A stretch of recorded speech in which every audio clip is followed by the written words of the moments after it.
La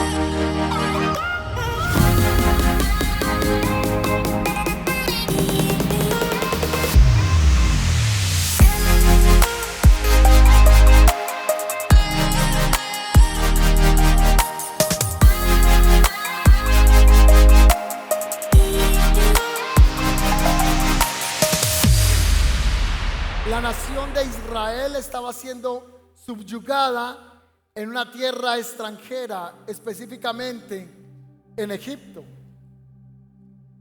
Así que todos los niños hebreos debían morir por orden del faraón.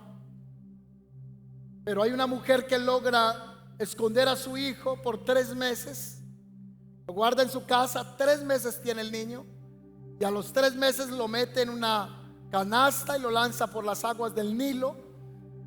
Esta canasta va siendo vigilada, perseguida por una de sus hijas, la hermana del niño que va en la canasta.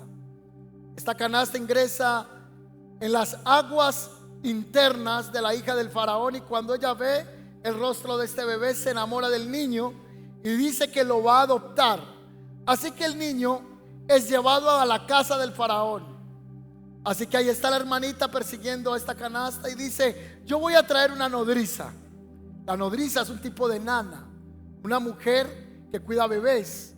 Así que ella va, pero no es cualquier nana, es la misma mamá de ese niño. Así que este niño es cuidado por su propia madre, es alimentado por su madre. Pero luego, cuando el niño crece, es llevado al palacio real para aprender todo lo que tiene que ver con la cultura, el idioma, el pensamiento egipcio. Ahí está, este niño ahora se llama Moisés. El nombre original no se lo puso la verdadera madre, no se lo puso el papá. El nombre se lo puso la hija del faraón, porque fue tomado de las aguas, y esto traduce Moisés. Él crece con todo el pensamiento egipcio, y cuando ya es grande, él va caminando algún momento por la ciudad y ve que un egipcio está maltratando a un hebreo. Y en ese instante él se abalanza en contra del egipcio y mata al egipcio. Así que él cree que nadie vio esto, toma al egipcio y lo oculta en algún lugar. Él tiene sangre hebrea. Su descendencia, su genética clama justicia, defensa para su nación, defensa para su pueblo. Así que al otro día él vuelve o tiempo después, él ve 2 personas peleando y les dice que no se peleen. Y uno de ellos le dice: ¿y qué vas a hacer si seguimos peleando? ¿Quién te puso juez de nosotros? ¿O también quieres matarme como mataste al egipcio? Moisés se llena de tanto miedo, se llena de tanto temor, se llena de tanto terror, que él en ese instante sale de huida hacia el desierto.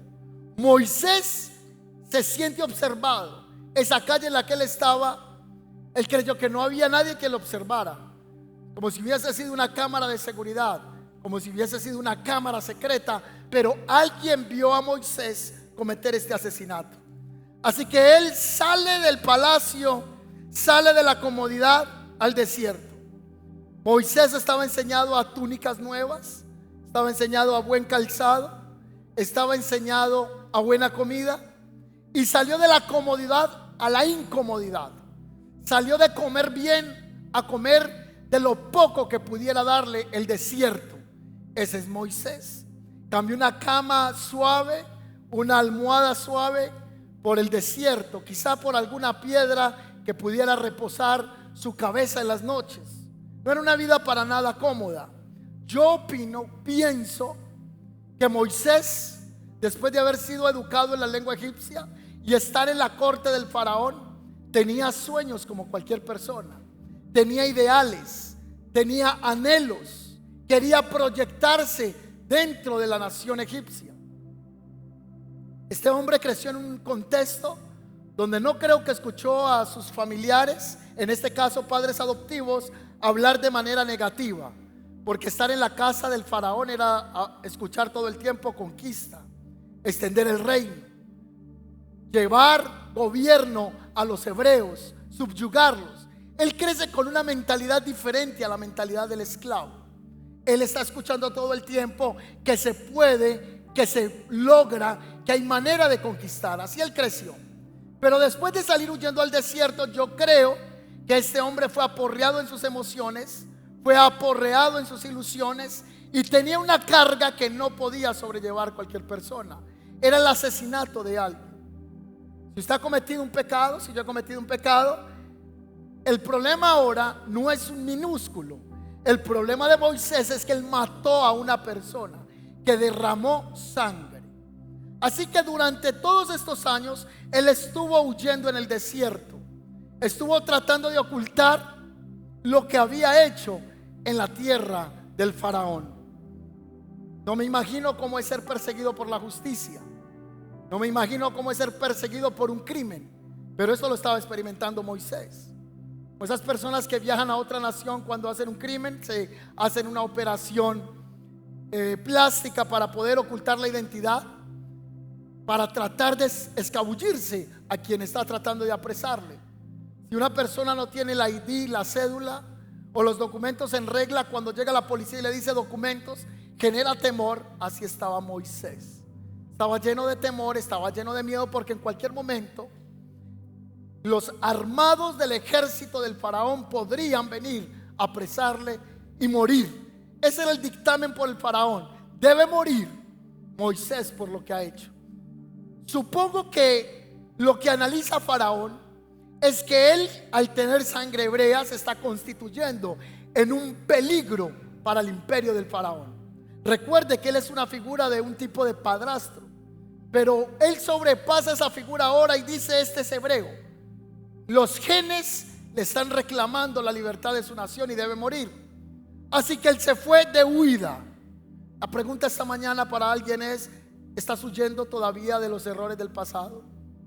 Alguien que está aquí esta mañana siente que está huyendo a algo que hizo hace 5 años atrás. Estás huyendo y tratando de cerrar las voces que todo el tiempo te están acusando de las consecuencias de un pecado del ayer. Quizás sea muy parecido a lo de Moisés, un asesinato. O quizá alguien diga: no es un asesinato, es un aborto que generé cuando en un momento de ignorancia fui a un cuarto oscuro, ilegal, en uno de los callejones de la ciudad, y me practicaron un aborto. Y hasta el día de hoy siento que estoy huyendo de ese pecado que todavía me habla la mente, me habla el corazón, me habla el espíritu. No sé si es una infidelidad, un adulterio. Y este es el día que usted todavía no tiene paz en el alma, no tiene paz en el corazón y siente que está huyendo de errores del pasado, que está huyendo de pecados del pasado. Otra pregunta es: ¿sientes que las consecuencias de tu vida te tienen en este momento en un desierto? ¿Siente usted que de tanto huir estás caminando como por una calle sin salida? ¿O como Moisés estaba en un desierto? Moisés pasó de ser una figura pública, una figura famosa, popular, pasó a ser un don nadie. Moisés pasó de tener una vida educada y de grandes aspiraciones a una vida, entre comillas, ordinaria.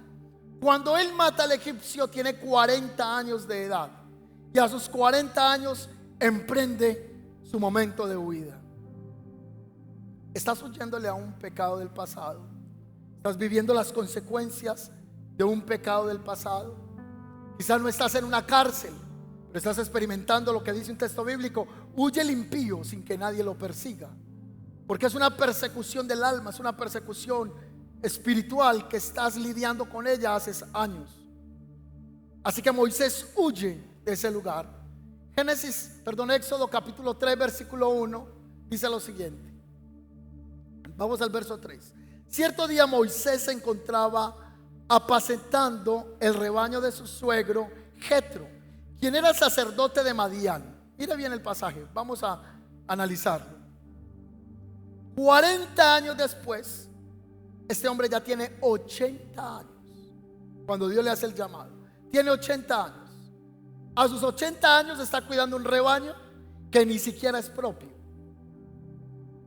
La frustración es alta, porque por lo menos estaría cuidando sus propias vacas, pero está cuidando las ovejas, está cuidando las cabras de alguien más, y en este caso del suegro. Su suegro se llamaba Jetro, pero hay un agravante: es que el suegro de Jetro no es hebreo, ni teme al Dios de los hebreos. Jetro es un sacerdote de Madián. o de los madianitas. Los madianitas son descendientes de la esposa de Abraham.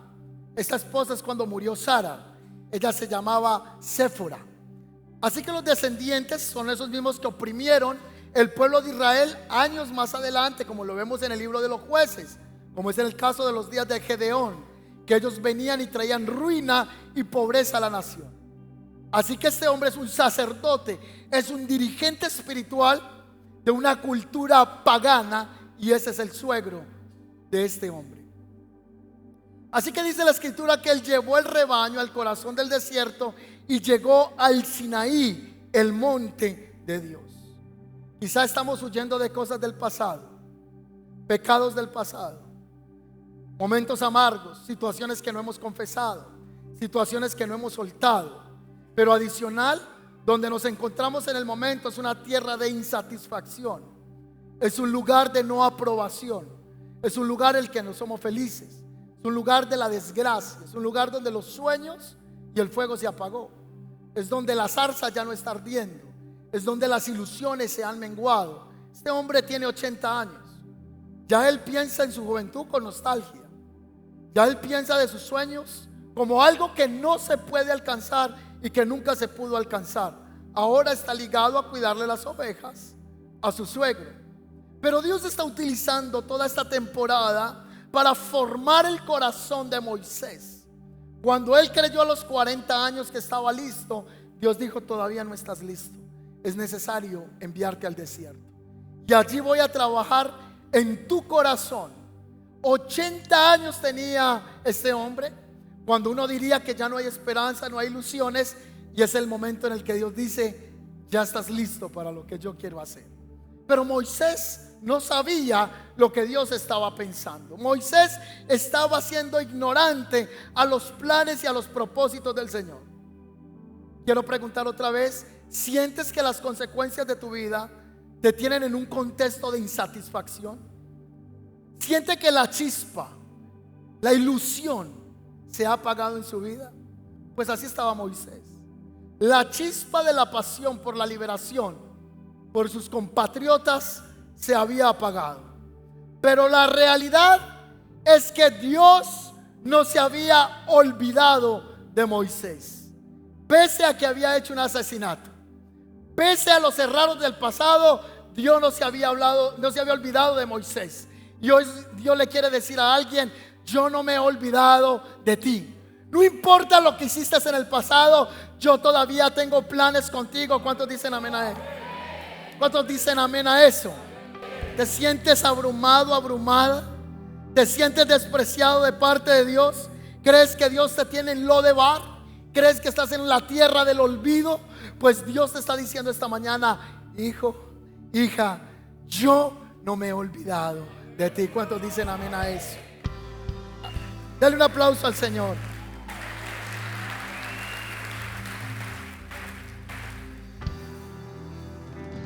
Pero hay un día ordinario en la vida de Moisés, como todos sus días estos 40 años. Se levantaba todos los días, tomaba la vara, desayunaba. Quizás ya había olvidado cuál era el propósito de su existencia, más que cuidar ovejas. Y todo el día de él no podía chatear, no había nada de entretenimiento como TikTok ni Instagram, no había televisión, solo sonidos como todo el día. Esa era su tarea, cuidar ovejas. Era una vida ordinaria, era una vida que a sus ojos estaba ya aceptándola. Pero dice la escritura que un día el Señor iba a aparecérsele a Moisés, o no registra esa aparición. Quiero que usted anote como punto 1, los que toman nota: un día ordinario que se convierte en un día extraordinario. Dice el verso 12: allí el ángel del Señor, del capítulo 3, se le apareció en fuego ardiente en medio de la zarza. Moisés va por el desierto y ve una zarza. Una zarza es un chamizo feo, seco, no es nada bonito, no es nada apreciable, no es nada codiciable, es feo. Pero para Moisés era normal ver chamizos en fuego en el desierto, porque por el calor en el desierto las tierras soltaban unos químicos, y esos químicos con el calor hacía que hubiesen incendios, así como se prenden los cerros por el calor. Este chamizo estaba en fuego, pero él encuentra algo atípico en el chamizo. Ese chamizo tiene una llama que está prendida en él, pero no lo consume. Eso es lo que le llama la atención a Moisés. Así que él se acerca en medio de la zarza y se queda mirando lleno de asombro, porque aún la zarza estaba vuelta en llamas y no se consumía. Esto es increíble, dijo de sí mismo. ¿Por qué esta zarza no se consume? Tengo que ir a verla de cerca. Así que la zarza o el chamizo feo estaba en llamas, encendido.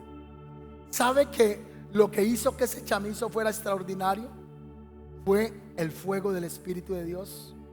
Lo que hizo que fuera extraordinario ese chamizo fue la presencia de Dios. ¿Qué puede significar un chamizo en fuego? ¿Qué puede representar un palo seco en medio del desierto en fuego? Quizá el chamizo soy yo. Quizá el chamizo representa mi vida. ¿Por qué una zarza? ¿Por qué un chamizo feo? Para manifestar la gloria de Dios. El Eterno quiso escoger un chamizo ese día para establecer su trono. El Dios Todopoderoso, sentado en medio de querubines, el gobernador de todo el cielo, desciende a un lugar ordinario, a un lugar feo, a un lugar sin gracia, y lo llena de gracia por su presencia. Quizá el chamizo soy yo. Y lo que hace que mi vida tenga gracia no soy yo.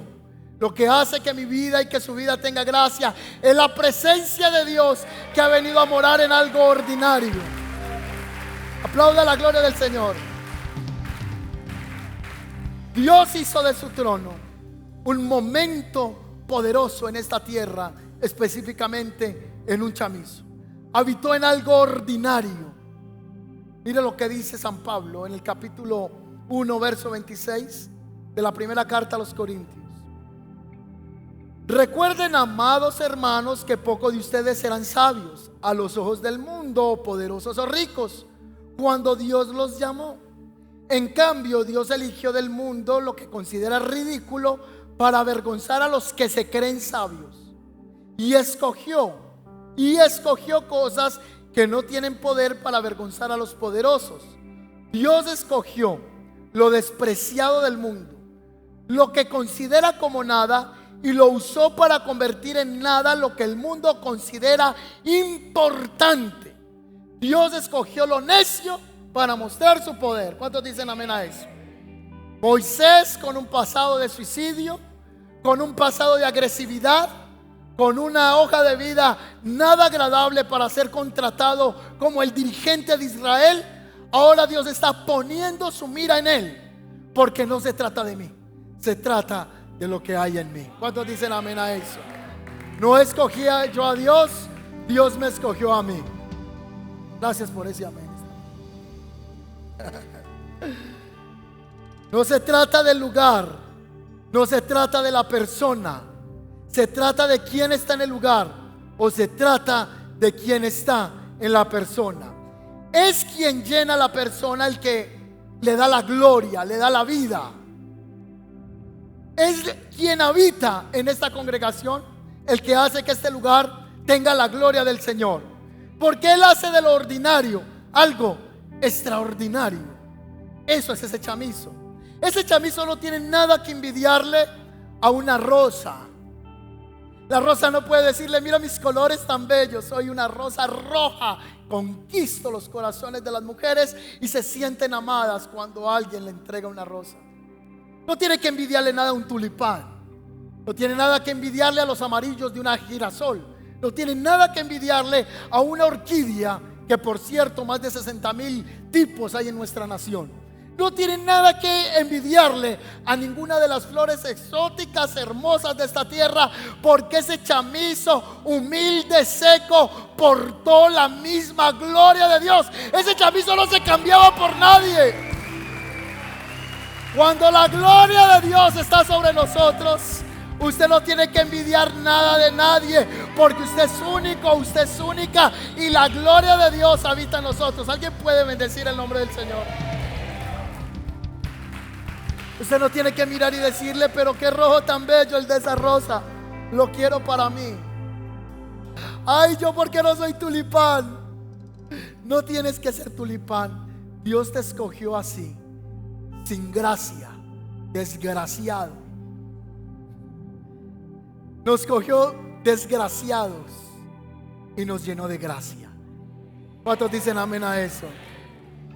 Isaías capítulo 6.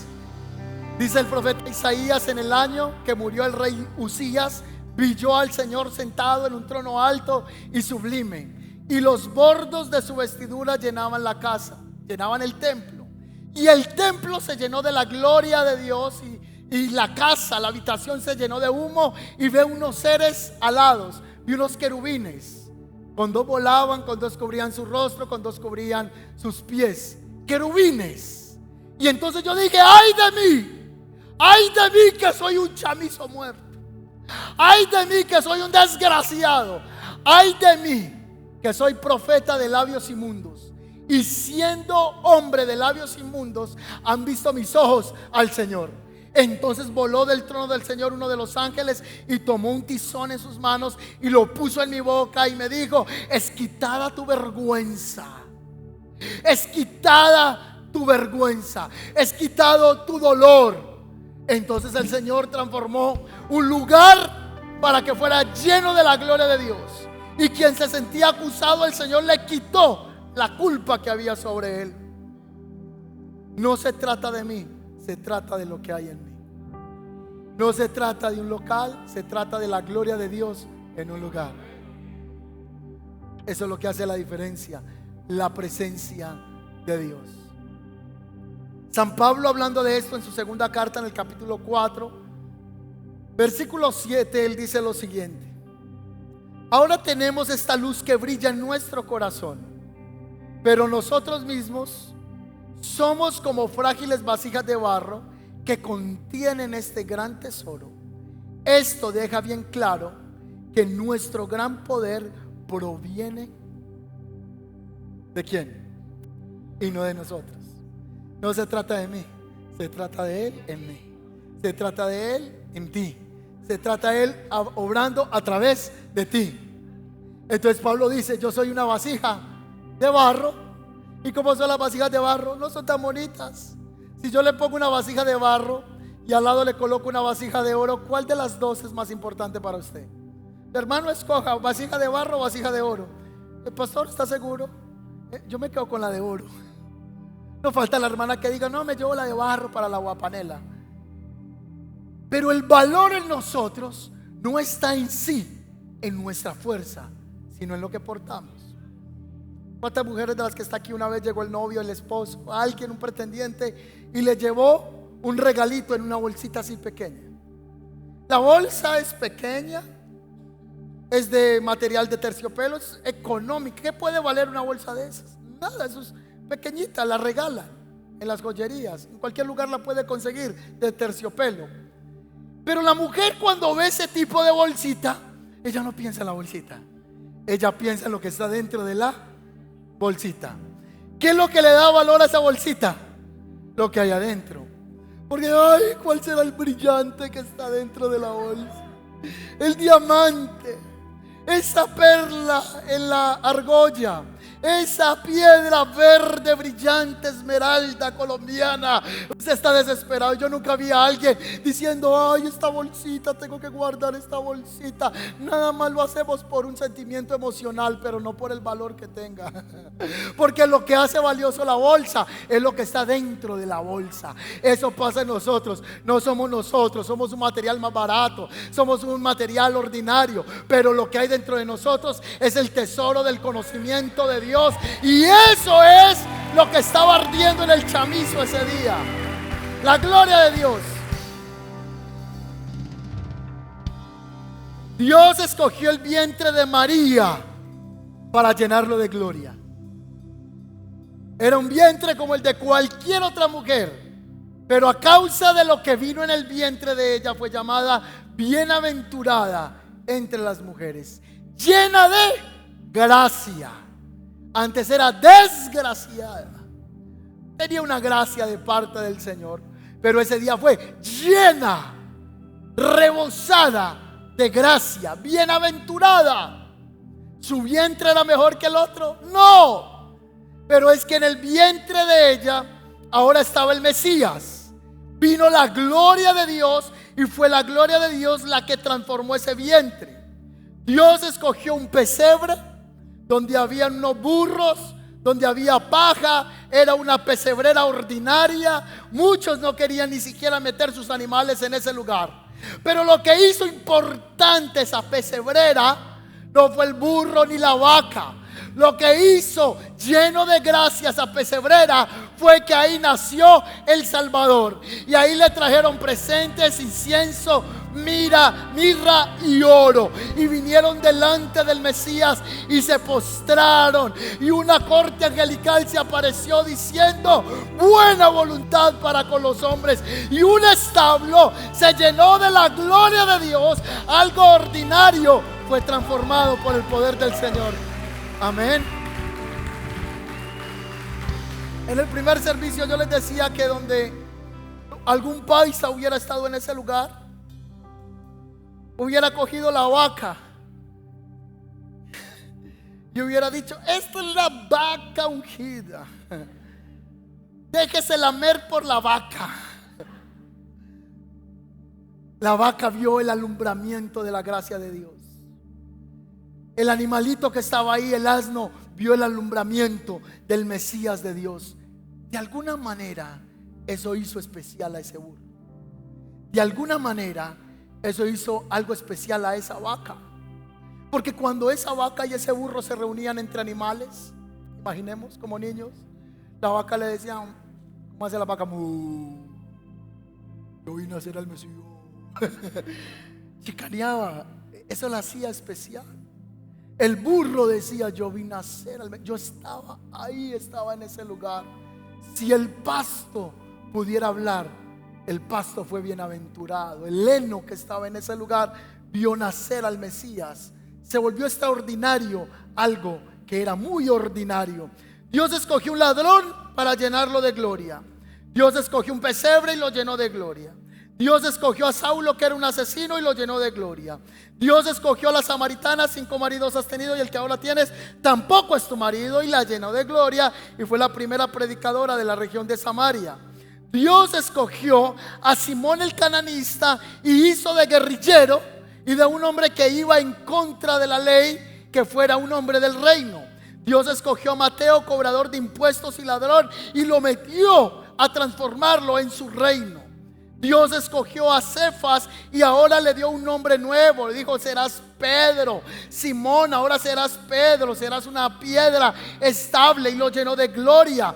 Dios escogió a Saulo de Tarso y lo llenó de su gloria. Dios escogió a hombres en la antigüedad sin ninguna reputación y sin ningún nombre, y no eran los hombres, era la gloria de Dios sobre ellos.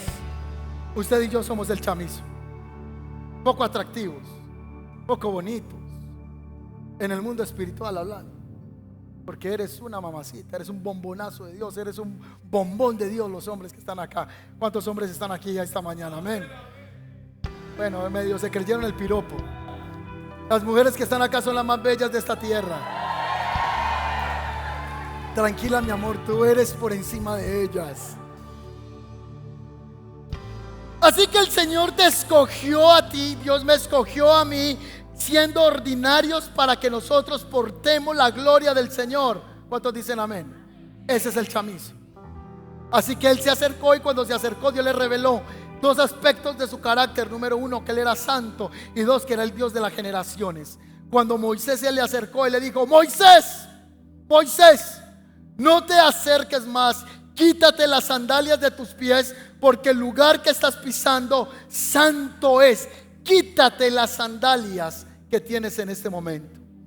Muchos le han dado mucha interpretación a las sandalias. Pues quizá las sandalias representan Egipto, quizá representan la mentalidad egipcia, y Dios le estaba diciendo: para lo que voy a hacer contigo es necesario que tú renuncies a la mentalidad egipcia. Quizá las sandalias también tengan que representar la mentalidad del conformismo, porque él llevaba muchos años, 40 años arriando ovejas. Quizá el Señor le dijo: lo que voy a hacer contigo es necesario que sueltes la mentalidad del conformismo.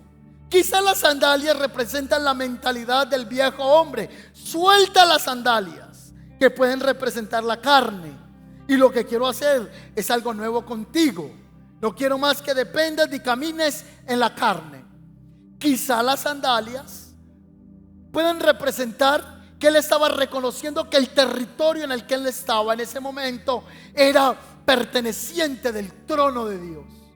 En la antigüedad, alguien que tenía sus zapatos o sus sandalias y las ponía en sus pies pisando un territorio, estaba comunicando que ese territorio era propio. Quizá al soltar las sandalias lo que está diciendo: reconozco que el lugar en el que estoy es un lugar de santidad. Dios le estaba comunicando que al Dios que él servía era un Dios 3 veces santo, que él era ordinario, que él era un chamizo, pero que no debía olvidar que quien él iba a servir, que quien lo estaba llamando, era un Dios de un carácter santo. La Biblia no dice que Dios es eterno, eterno, eterno. La Biblia no dice que Dios es omnipresente, omnipresente, omnipresente. Pero la Biblia sí dice que él es el Dios 3 veces santo. Es el Dios Kadosh, Kadosh, Kadosh. Él le dijo: suelta las sandalias, porque el lugar que estás pisando es santo. Lo que tú estás pisando en este momento es un monte consagrado a mi presencia. Así que las sandalias que debemos quitarnos este día es renunciar a muchas cosas que no agradan al estar delante del monte del Señor. ¿Cuántos dicen amén? Quizás las sandalias para el uno representa algún pecado, alguna área, un odio, una amargura, no sé. Cada uno tiene sus propias sandalias y cada cual tiene que soltar sus propias sandalias, porque el trato de Dios es personal, es individual, es directo con cada persona. Así que Dios se le revela como el Dios santo, pero también se le reveló a Moisés como el de los propósitos, o el Dios de propósitos en las generaciones, el Dios de la generación. Y le dijo: Moisés, yo soy el Dios de tu papá, de tu padre. ¿Cómo se llamaba el Dios de el padre de Moisés? Éxodo capítulo 2 dice que venían de la tribu de Leví, pero no entiendo, ¿está hablando de ese padre? No. Él le dice: yo soy el Dios de Abraham, soy el Dios de Isaac y soy el Dios de Jacob. Yo soy el Dios de las generaciones. Yo soy el que te está llamando. Así que el Señor le hace un llamado a él y le muestra un Dios generacional y lo comisiona. No veo en la Biblia que Dios 40 años después se aparezca y le diga: muy asesinito, matando mucho. Yo lo vi cuando mató. No, no existe. La Biblia no habla de eso. No dice que Dios le dijo: por asesino, hoy me presento delante de ti. Dios comisionó un asesino, y no vino para recordarle su pasado, sino para proyectar su propósito. Eso es hermoso. ¿Cuántos dicen amén a eso? Ahora él le dice: Moisés, ahora ve, porque te envío al faraón.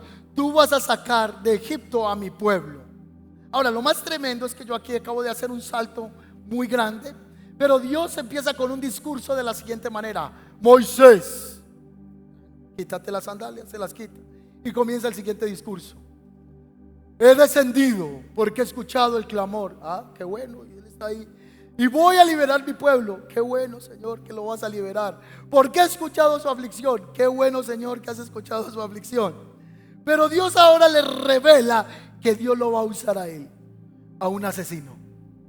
Dios necesita tratar con nuestro pasado para podernos proyectar en nuestro presente hacia lo que Él tiene para con nosotros. Hasta que tú no sueltes los pecados y la acusación del ayer, no vas a entender lo nuevo que Dios tiene para ti hoy. ¿Cuántos dicen amén a eso? Entonces estamos huyendo, estamos corriendo, corremos a las situaciones, corremos a fantasmas del ayer, no nos dejan avanzar. Y le dice: lo voy a hacer a través de ti. Pero Moisés llevaba 40 años en el desierto y le dijo: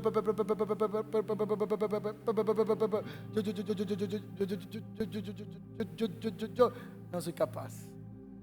Era un hombre que no tenía capacidad en su lengua. Así que el Señor le dijo: yo voy a liberar al pueblo a través de ti. Y comisiona a un asesino para que pueda traer liberación a una nación. Y le dice: haré que mi pueblo a través de ti vuelva a mi monte. ¿Cuántos dicen amén? ¿Ve? El muchacho nos quedó dormido por allá, despertémoslo. Dígale: tú puedes. Ustedes vieron por ahí, vi una predicación, alguien estaba enseñando y cogió el trapo y se lo tiró al baterista. ¿Usted vio ese video? Por eso yo creo que pusieron ese acrílico. Entonces el Señor le dice a Moisés: voy a hacer una obra a través de ti. Y hay una palabra clave ahí, y dice: en este lugar que estás, en este monte, en este mismo lugar, en el Sinaí, voy a hacer que mi pueblo vuelva y me adore. Lo que Dios le estaba diciendo a Moisés es: voy a rescatar al que está cautivo para liberarle la adoración. Cuando una iglesia no adora es porque está atada. Así de sencillo. Cuando una iglesia no expresa alabanza a Dios, hay atadura. Por eso a veces es complejo que la gente adore, que cante. Pero pastor, ¿y por qué no adoran? Porque hay atadura. Se necesita liberar el pueblo para que pueda adorar. Nadie puede estar en el monte del Sinaí si antes no es liberado. Así que Dios le dice: yo voy a usarte para que tú liberes a Israel, y luego ellos vendrán y me van a adorar en este monte. Y le dice: Señor, pero yo no puedo hacerlo. Ve, porque yo estaré contigo.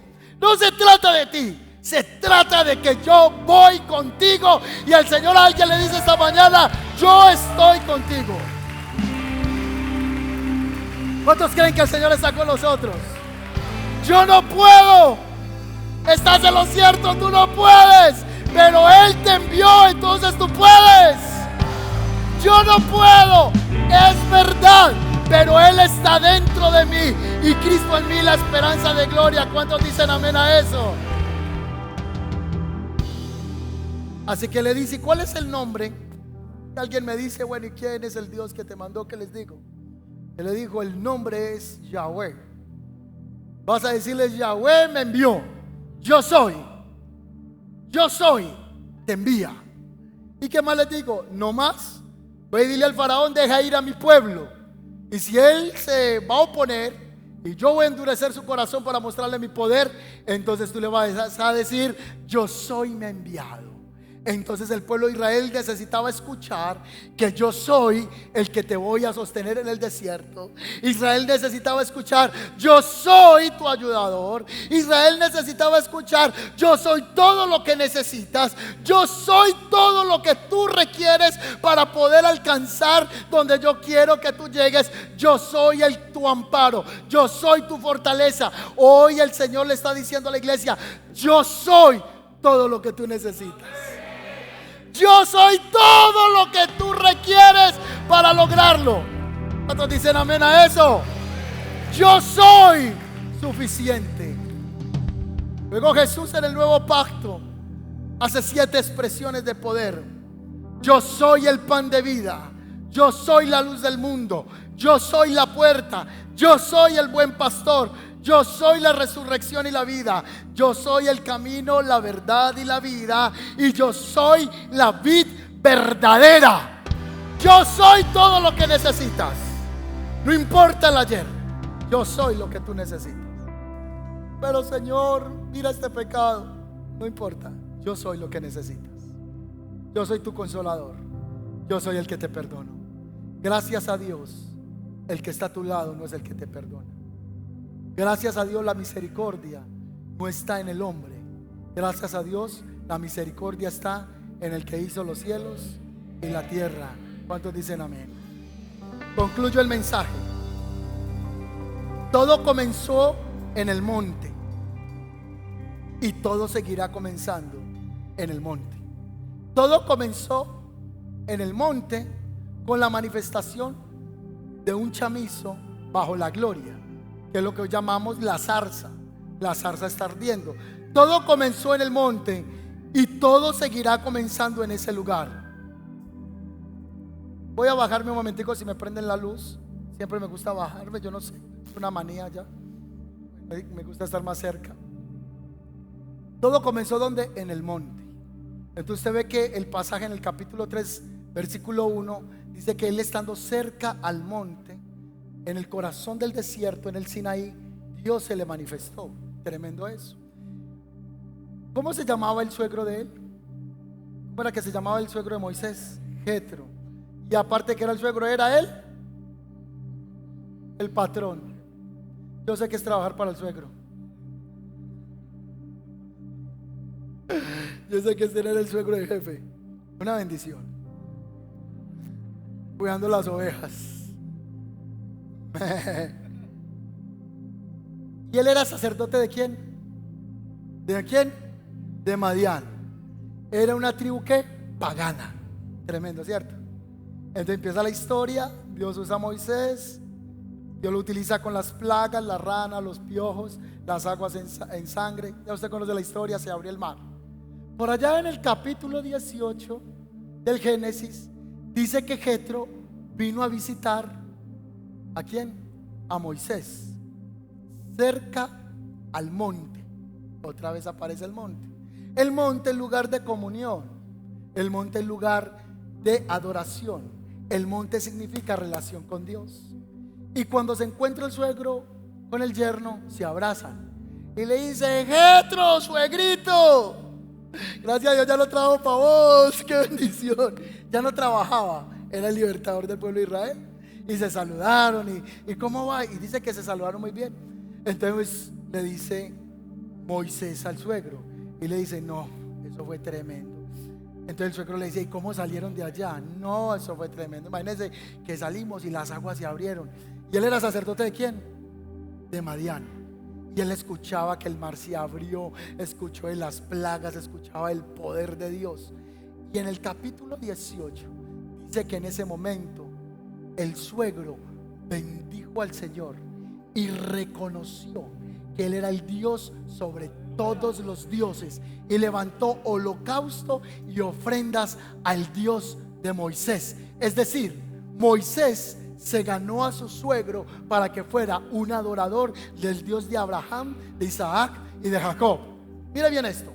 Pero todo comenzó en el monte con la zarza.